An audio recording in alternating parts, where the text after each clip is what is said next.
გადაწყვეტილი საკითხია, საჭიროა არა, ამ შემთხვევაში ჯერ პროკურატურის რაიმე აქტი გასაჩივრებელი არ არის. შესაბამისად ჩვენ პროკურატურას მიმართავთ განცხადებით და განცხადების მოთხოვნა იქნება გამოძიების დაწყება ამ თემაზე და სამართლებრივი შეფასება იმისა, რაც მოხდა ბათუმის ინციდენტის დროს და ამ ინციდენტის განვითარების დროს. ამ ეტაპზე განცხადება არის მომზადების პროცესში და სავარაუდოდ ხვალ ჩვენ უკვე შევიტანთ პროკურატურაში აღნიშნულ განცხადებას. Რამდენად გაქვთ იმედი, რომ ამჯერად უკვე პროკურატურა თქვენთვის თქვათ მისაღებ დასკვნას?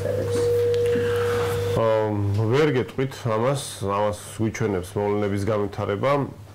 ვფიქრობ ამ ამბავში არის დანაშაულის ნიშნები, რითაც წესით უნდა დაინტერესდეს პროკურატურა.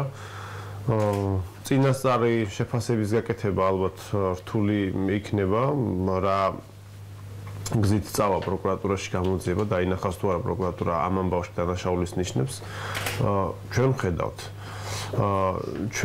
ჩვენი შეფასებით აქ არის ასეთი ნიშნები და რამოდენიმე ეპიზოდში საინტერესო იქნება პროკურატურის პოზიცია ამ კონკრეტულ საკითხთან დაკავშირებით და დაველოდებით მას. თქვენ უშუალოდ ინციდენტის გამოძიებას ითხოვთ, რომ გუშინ საუბრობთ ესევე იმაზე, რომ კონკრეტულად ცალკე უნდა იქნას გამოძიებული ის ფაქტი, თუ რეალურად ვინ მოახდინა მასალის ამოღება, წაშლა და ვინ იყო ეს ადამიანი. კი, ანუ რა თქმა უნდა, ერთი არის ინციდენტი და მეორე ამ ინციდენტის გაგრძელება. ინციდენტის დროს კიდევ ერთხელ გავიმეორებ, რომ საიას სამი თანამშრომელი ადასტურებს სიტყვიერ ფიზიკურ შეურაცხყოფას პოლიციის მაღალი თანამდებობის პირის მხრიდან, რასაც ჯერჯერობით შეფასება არ მოყოლია სამართალდამცავი ორგანოების მხრიდან ადეკვატური. ამის შემდეგ რაც ხდება, კიდევ უფრო მეტად დამოფიქრებელია, გულისხმობთ იმას, რომ მტკიცებულება განადგურდა და ეს ფაქტურად აღიარა შინაგან საქმეთა სამინისტრომ, უბრალოდ საუბარია იმაზე, რომ მან განზრახ კი არ გააკეთა ეს, არამედ შემთხვევით წაეშალა მნიშვნელოვანი მტკიცებულების ჩანაწერი. მე ვფიქრობ, ეს დამაჯერებლობას მოკლებულია და ზოგადად მტკიცებულების განადგურება არის დანაშაული. ამ ქმედებაში შეიძლება იყოს დანაშაულის ნიშნები. იმას ეს შემთხვევით მოხდა განზრახ, გაუფრთხილებლობით თუ ასე შემდეგ ჭირდება გამოძიება და გამოძიება რო უნდა დაიწყოს, ვფიქრობ, ამაში ორი აზრი არ არის. ჩემი აზრით პროკურატურა დაიწყოს გამოძიებას, იმიტომ რომ კიდევ ერთხელ ვიმეორებ, ამ ამბავში არის დანაშაულის ნიშნები. მაგრამ ეს გამოძიება როგორ დასრულდება ისე რომ პროკურატურა იტყვის, რომ აქ დანაშაულის ნიშნები არ არის, ეს იქნება ერთი დასასრული, მეორე დასრული იქნება რომ საწინააღმდეგო თქვას. ამას მე ვერ გეტყვით, რა სიტყვის, რა თქმა უნდა, პროკურატურა, ეს არის პროკურატურის დისკრეცია და პროკურატურის შესაძლებელი საკითხი. ჩვენ არა გვაქვს იმის კომპეტენცია, რომ სისხლის სამართლებრივი ქმედების კვალიფიკაცია მივცეთ კონკრეტულ ქმედებას.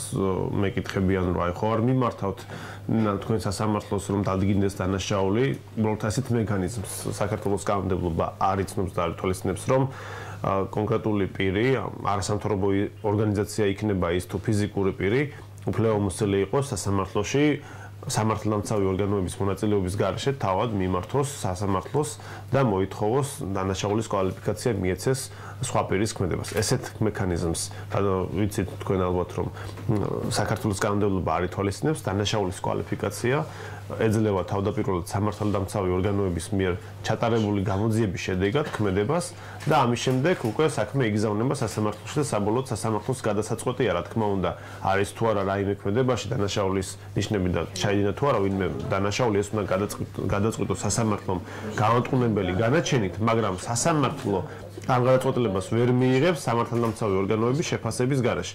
ამიტომ ჩვენ დამოუკიდებლად ამას ვერ გავაკეთებთ და ვერ მივმართავთ, ანუ მექანიზმი არის პროკურატურისთვის მიმართვა. მაგალითად, გუშინ თქვენმა იურისტმა რეზიუმეში განაცხადა, რომ ითხოვდით ნარკოტიკებზე შემოწმებას მთელი ეს დრაზეც მან უარი განაცხადა. რატო დააყენეთ ეს მოთხოვნა, რაიმე ამის თქვათ საბაბი იყო არსებობდა?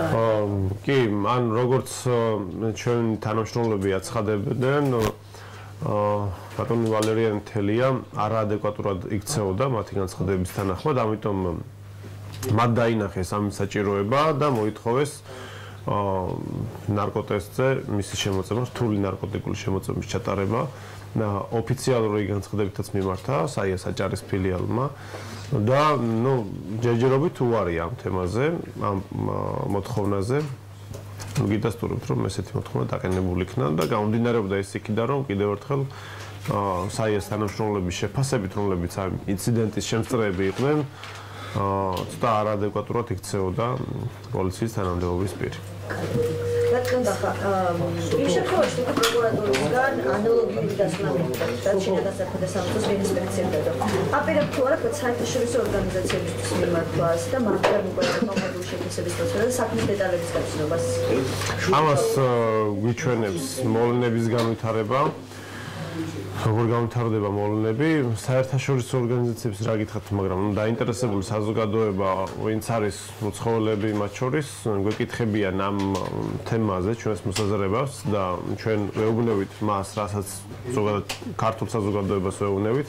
ჩვენი განცხადებები არის საჯარო ჩვენს გვერდზე დევს, მათ შორის ინგლისურად ნათარგმნი, ამიტომ ყველა დაინტერესებულ პირს ჩვენ რომც არ მივაწოდოთ პირდაპირ შეუძლიათ ნახვა ამ განცხადების და თუ ვინმე დაინტერესდება ჩვენ რა თქმა უნდა მივაწვდით ამ ჩვენს პოზიციას აღნიშნულ საკითხთან დაკავშირებით. რომელ საათზე შეიტანთ განცხადებას პროკურატურაში? ვერ გეტყვით ერთ საათი ხვალე. ანუ ნარკოტიკებზე დავაზუსტებ ძალაში ტოვებ მოთხოვნას, რომ შემოწმდეს ნარკოტიკი. დიახ. და კიდევ შეიძლება ჩვენი ინფორმაციით შესაძლოა რომ რაღაც სერიოზული სპეცოპერაციის ჩასატარებლად მიდიოდა. ჩვენი ინფორმაციით მის მანქანაში და ერთ-ერთი ტელეკომპანიის ჟურნალისტი და მიყავდა ეს ჟურნალისტი ბათუმის რედისონში საგარეო საქმეთა სამინისტროს ორგანიზებით გამართულ მინისტერიალზე. ხე რა ინფორმაცია რომ ცად მიდიოდა რეალურად? რეალურად ცად მიდიოდა მართლა ვერ გეტყვით, მაგრამ ის ინფორმაცია რომ მასთან ერთად იმყოფებოდა რუსთავიორის ჟურნალისტი, ეს ინფორმაცია ჩვენმა თანაშრომლებმაც თქვეს, რომ მასთან ერთად იმ მომენტში იმყოფებოდა რუსთავიორის ჟურნალისტი. აქ უბრალოდ კითხვა ჩნდება, რომ თუ ბატონი ვალერიან თელია ასეთი გადაუდებელი საქმის გამო მიდიოდა და დაარღვია კანონი გამომდინარე იქიდან, რომ მას მართვის მოწმობა არ აქვს უფლება რომ მართოს ავტომობილი და ეს დაუნდარღვა გამართლა იმით, რომ გადაუდებელი აუცილებლობა არსებობდა. მაშინ ცხადია კითხვა ჩნდება, რომ ერთის მხრივ სამინისტრო ამბობს, რომ ეს ინციდენტი იყო რაღაც უბრალო, ბანალური, საყოფაცხოვრებო, უმნიშვნელო და მეორეს მხრივ მაღალი თანამდებობის პირი მიდის ძალიან მნიშვნელოვანი საქმის გასაკეთებლად გადაუდებელი აუცილებლობა არსებობს, მაშინ ცხადია საზოგადოებას კითხვა უჩნდება ელემენტარული, რომ ასეთ მნიშვნელოვან საქმეზე მიმავალი პოლიციელი რატო შეიძლება კარგავდეს დროს ბანალურ ინციდენტზე და ძალიან მნიშვნელოვან დროს, 1 საათს თუ მეც კიდე. ცხადია, აქ არის კითხვები. ასევე ხო, მოკლედ ეს. ხომ არ გაქვთ ინფორმაცია აი ბათუმის სახლის მეპატრონესთან ხომ არ მისულა ვინმე, ხადა აი მას შემდეგ რაც მან მისცა ინტერვიუ, რომ თანაწერში რაღაც გარკვეული კადრები არის წაშლილი. ბათუმის სახლი დაკეტილი იყო თორცლები 2 დღის განმავლობაში. ის მესაკუთრე ამის ბატონი საბირ ნურიევი საკმაოდ შეშინებული იყო. პირადად მე ტელეფონზე ვესაუბრე და მან აღნიშნა, რომ რაღაც აი ამ ვიდეო თვალის ჩანაწერს ვერ გვაჩვენებს და უნდა საქართველოსდან წასვლა და ეშინია და რაღაც ესეთი ფრაზები მითხრა. და ამის მერე მართლაც მოხდა ისე, რომ დაიკეტა ბათუმის სახლის სახლი. და ეს ადამიანი არ ჩანდა და შინაგან საქმეთა სამინისტროც ეძებდა მას და ვერ პოულობდა რაღაც პერიოდის განმავლობაში. ამ ეტაპზე ჩემთვის უცნობი არის სად იმყოფება ეს ადამიანი და როგორ განვითარდა მასთან მიმართებაში მოვლენები, მე არ ვიცი. არ ვიცი ეგ, უბრალოდ არ ვიცი. თუმცა საინტერესო საკითხია და ალბათ მაგითაც უნდა დავინტერესდეთ. ბატონო, გუშინ ვიცით თქვენ რაღაც გარკვეული ინფორმაცია შეაჯამეთ, რაც გუშინ გქონდა. დღეს თუ არ გაჩნდა რაიმე დამატებითი ინფორმაცია ამ საკითხთან დაკავშირებით? ჯერჯერობით დამატებითი ინფორმაცია ამ საკითხთან დაკავშირებით ჩვენ არ გვაქვს. როდის გახდა თქვენთვის ცნობილი ის ინფორმაცია, რომელიც თქვენ გააჟღერეთ რუსთავიური ჟურნალისტთან დაკავშირებით და კიდევ თუ რა გარემოებები არის ამასთან დაკავშირებით, კონკრეტულად რა გაიგეთ თქვენ იმ ჟურნალისტის ანუ რა უნდა მანქანაში ხო? თელიას მანქანაში რუსთავიური ჟურნალისტის.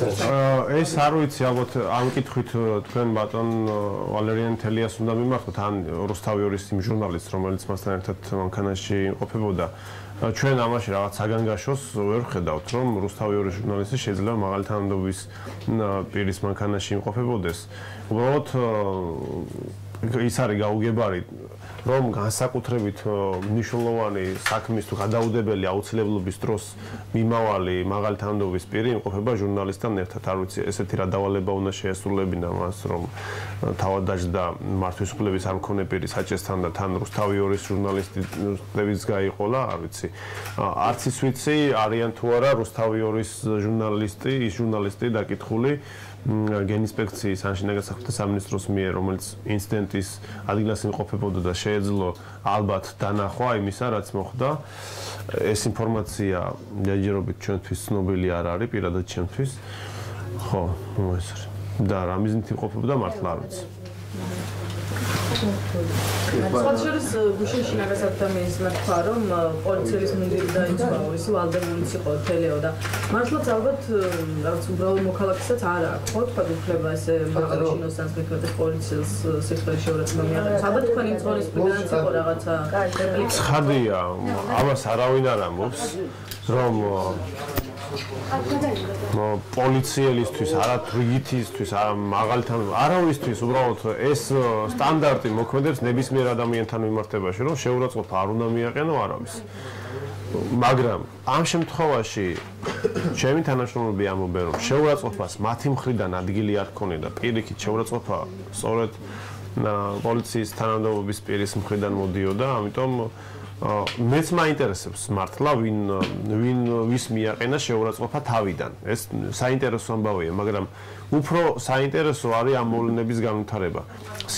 ნახავდი დიდი ინტერესით იმ პირს, რომელიც სამწუხაროდ დაუდევრობით ჭალებში ვცავ ამ სიტყვებს განადგურა ვიღაცამ და უკეთესად შეაფასებდა საზოგადოება იმ ინციდენტის დროს.